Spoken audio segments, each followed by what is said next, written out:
Libercação. Sexto livro da coleção A Vida no Mundo Espiritual. Ditado pelo espírito André Luiz e psicografado pelo médium brasileiro Francisco Cândido Xavier. Capítulo 6. Observações e novidades. De volta ao domicílio de Gregório, fomos transferidos da cela trevosa para um aposento de janelas gradeadas, onde tudo desagradava à vista. Certo, devíamos a mudança ao resultado encorajador que alcançáramos nas operações seletivas, mas, em verdade, ainda aí nos achávamos em autêntico pardieiro. De qualquer modo, era para nós imenso consolo contemplar algumas estrelas, através do nevoeiro que assaltava a paisagem noturna. O instrutor, versado em expedições idênticas à nossa, recomendou-os não tocar os varões de metal que nos impediam a retirada, esclarecendo se achavam imantados por forças elétricas de vigilância e acentuando que a nossa condição ainda era de simples prisioneiros. Aproximamo-nos, porém, das janelas que nos comunicavam com o exterior e reparei que o espetáculo era digno de estudo.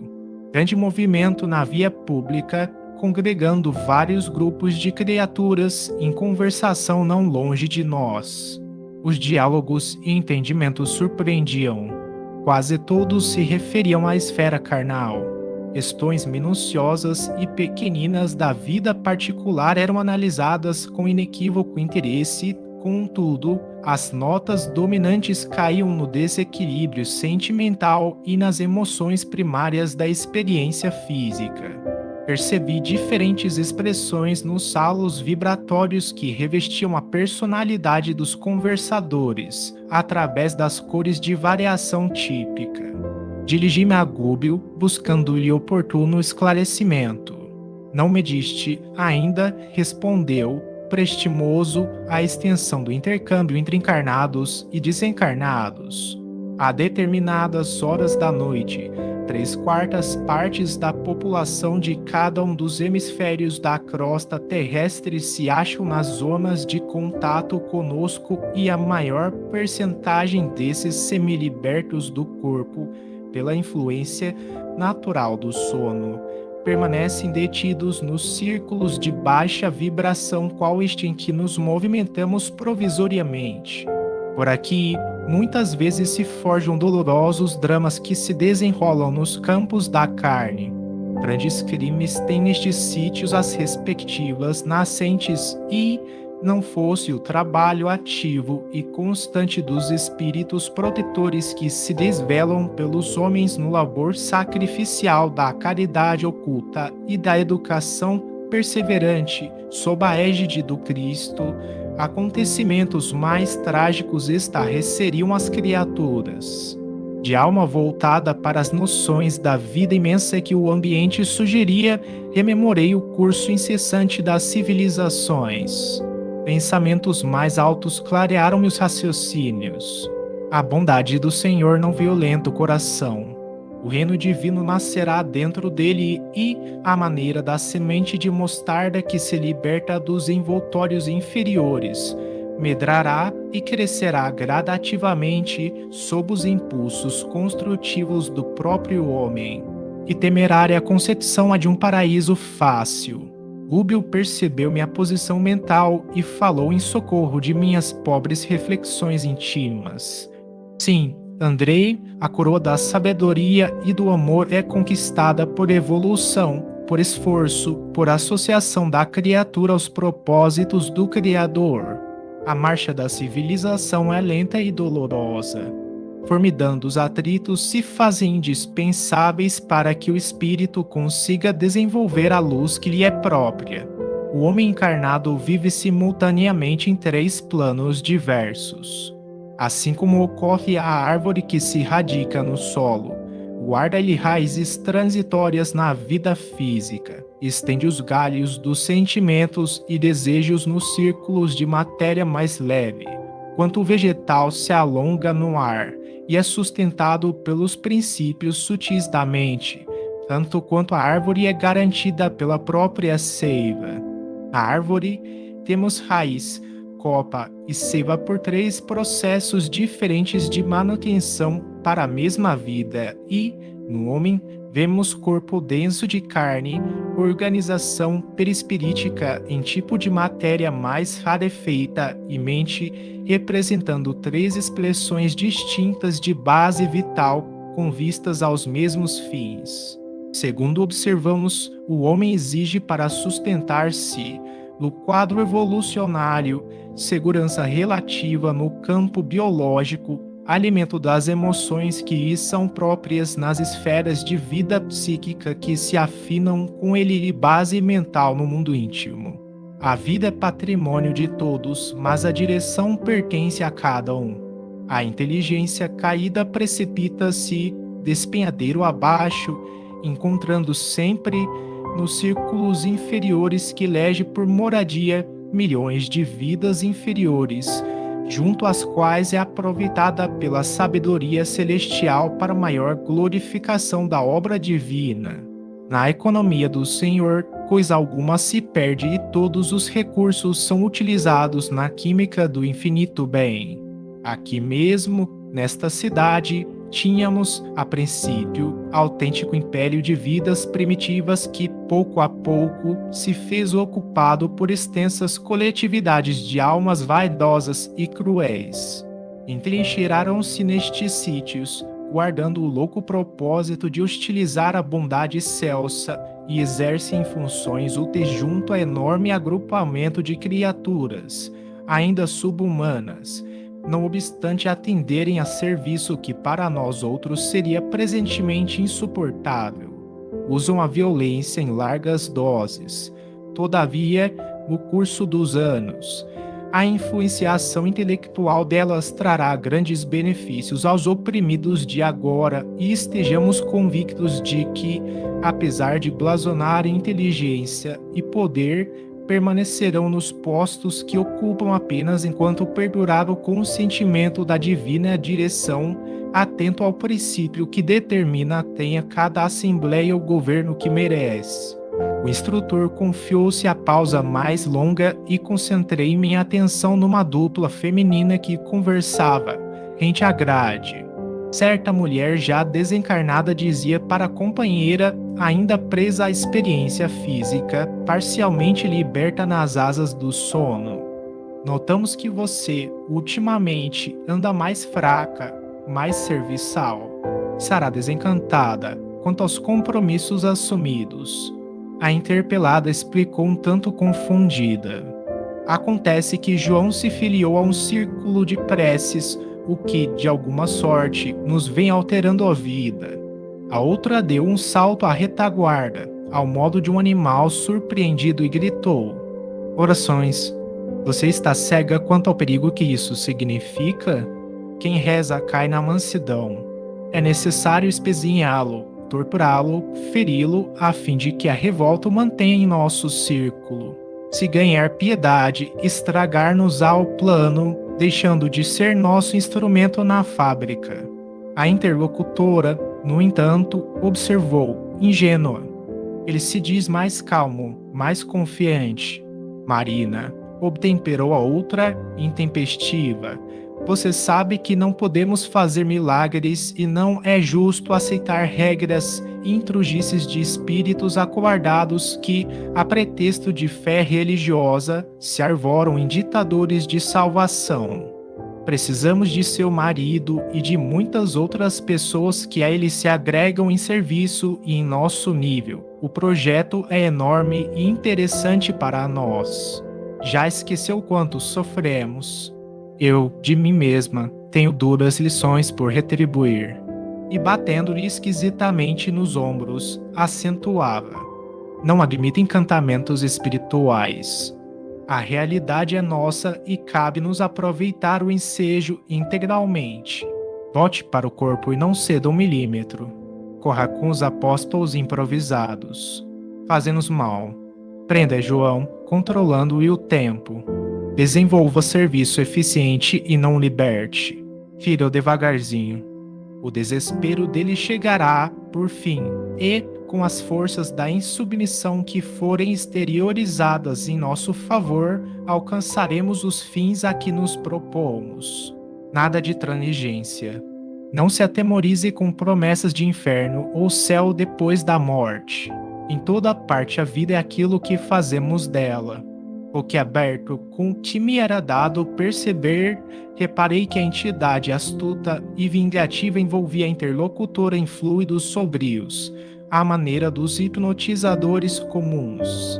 Enderecei olhar interrogativo ao nosso orientador que, após haver atenciosamente acompanhado a cena, informou, prestimoso. A obsessão desse teor apresenta milhões de casos. De manhãzinha, na esfera da crosta, essa pobre mulher, vacilante na fé, incapaz de apreciar a felicidade que o Senhor lhe concedeu num casamento digno e tranquilo, despertar no corpo de alma desconfiada e abatida, oscilando entre o crer e o não crer, não saber polarizar a mente na confiança com que deve enfrentar as dificuldades do caminho e aguardar as manifestações santificantes do alto e, em face da incerteza íntima em que se lhe caracterizam as atitudes, demorar-se a imantada essa irmã ignorante e infeliz, que a persegue e subjuga para conseguir deplorável vingança. Converter-se-á, por isso, em objeto de acentuada aflição para o esposo e suas conquistas incipientes periclitarão. Como se libertaria de semelhante inimiga? Perguntou Eloy, interessado, mantendo-se num padrão de firmeza superior, com suficiente disposição para o bem.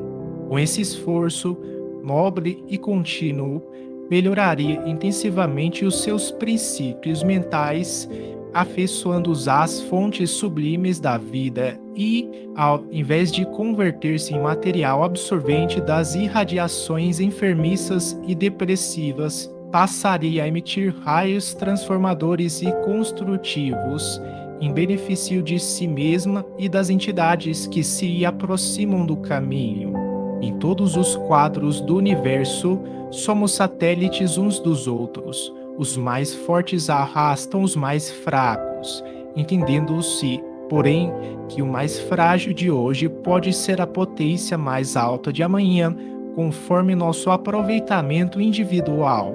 Expedimos raios magnéticos e recebemos-los ao mesmo tempo. É imperioso reconhecer, todavia, que aqueles que se acham sob o controle de energias cegas, acomodando-se aos golpes e sugestões da força tirânica emitidos pelas inteligências perversas que os assediam, demoram-se longo tempo na condição de aparelhos receptores da desordem psíquica. Muito difícil reajustar alguém que não deseja reajustar-se.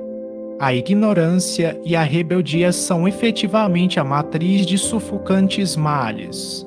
Ante o intervalo espontâneo, reparei, não longe de nós, como que ligadas às personalidades sob nosso exame, certas formas indecisas, obscuras.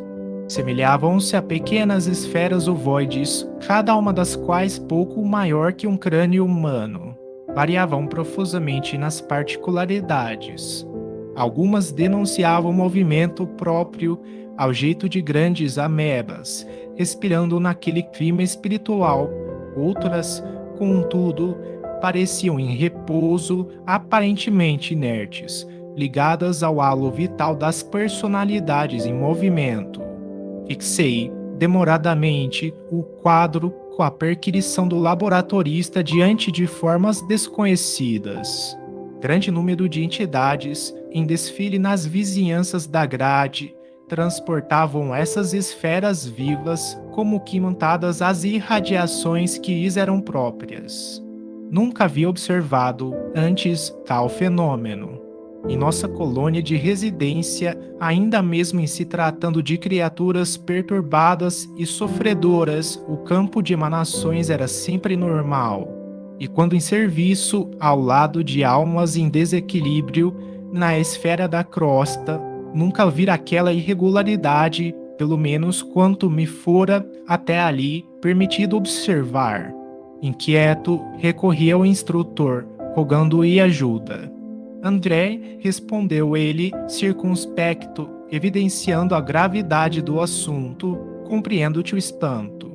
Vê-se, de pronto, que és novo em serviços de auxílio.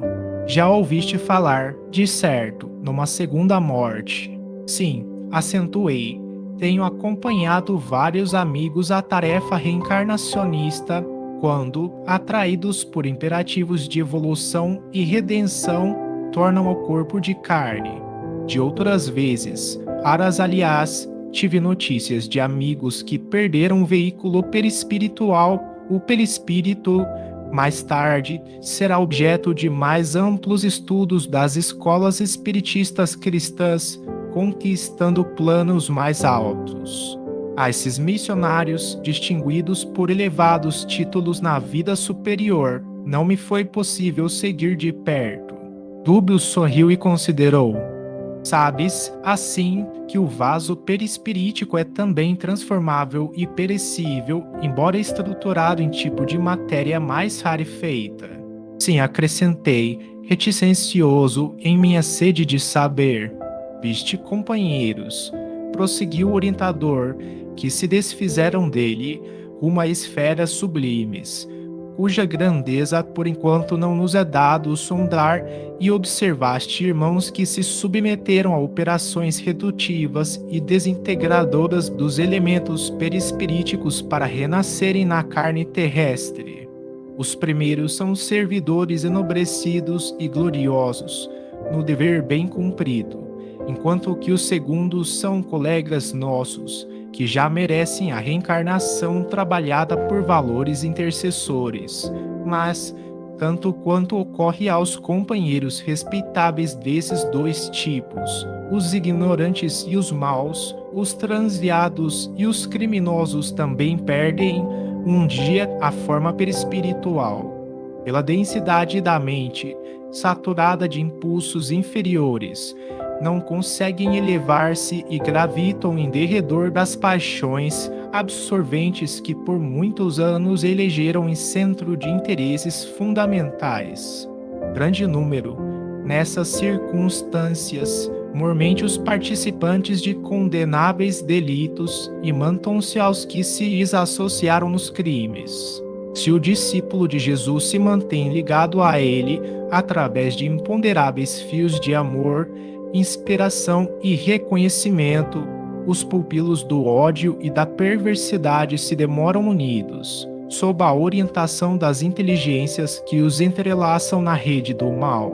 Enriquecer a mente de conhecimentos novos, aperfeiçoar-lhe as faculdades de expressão, purificá-la nas correntes iluminativas do bem e engrandecê-la com a incorporação definitiva de princípios nobres é desenvolver nosso corpo glorioso, na expressão do apóstolo Paulo, estruturando-o em matéria sublimada e divina. Essa matéria, André, é o tipo de veículo a que aspiramos ao nos referirmos à vida que nos é superior. Estamos ainda presos às aglutinações celulares dos elementos fisioperispiríticos, tanto quanto a tartaruga permanece algemada à carapaça.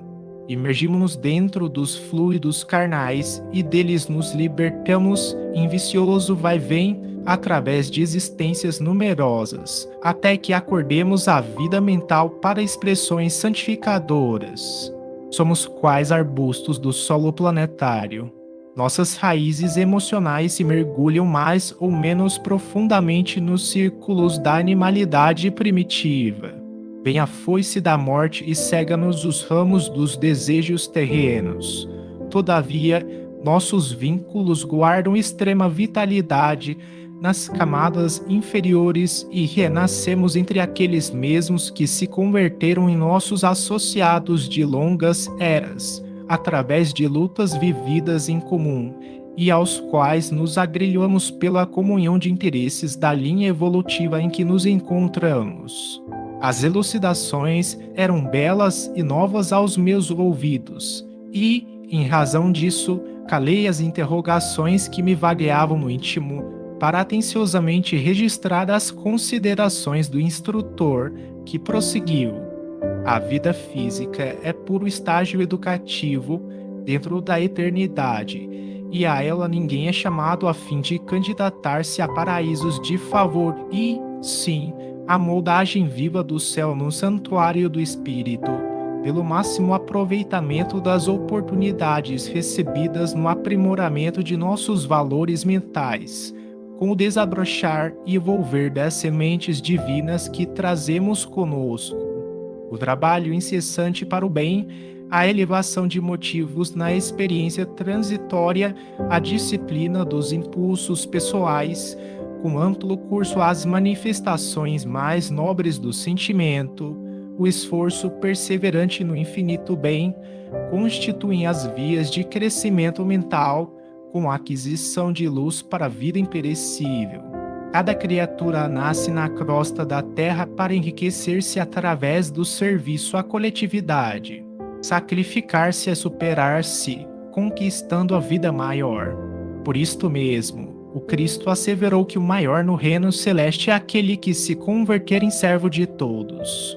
Um homem poderá ser temido e respeitado no planeta pelos títulos que adquiriu à convenção humana, mas se não progrediu no domínio das ideias, melhorando-se e aperfeiçoando-se, guarda consigo mente estreita e enfermiça. Em suma, ir à matéria física e dela regressar ao campo de trabalho em que nos achamos presentemente é submetermos-nos a profundos choques biológicos, destinados à expansão dos elementos divinos que nos integrarão um dia à forma gloriosa.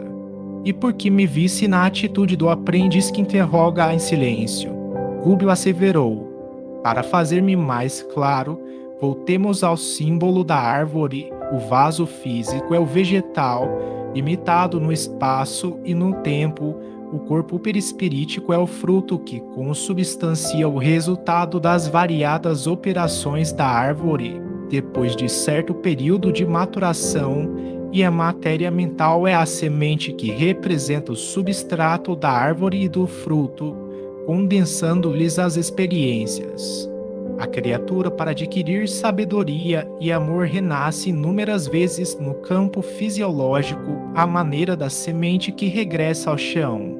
E quando se complicam, deliberadamente, afastando-se do caminho reto na direção de zonas irregulares em que recolhem experimentos doentios, atrasam, como é natural, a própria marcha, perdendo longo tempo para se afastarem do terreno resvaladiço a que se relegaram, ligados a grupos infelizes de companheiros que, em companhia deles, se extraviaram através de graves compromissos com a leviandade ou com o desequilíbrio.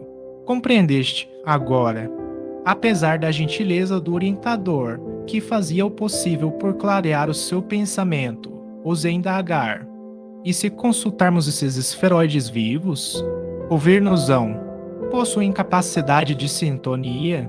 Búbio atendeu, solícito, perfeitamente compreendendo-se, porém, que a maioria das criaturas, em semelhante posição nos sítios inferiores quanto este, dormitam em estranhos pesadelos. Registram-nos os apelos, mas respondem-nos de modo vago, dentro da nova forma em que se segregam, incapazes que são, provisoriamente, de se exteriorizarem de maneira completa, sem os veículos mais densos que perderam, com agravo de responsabilidade, na inércia ou na prática do mal. Em verdade, agora se categorizam em conta de fetos ou amebas mentais, mobilizáveis, contudo, por entidades perversas ou rebeladas.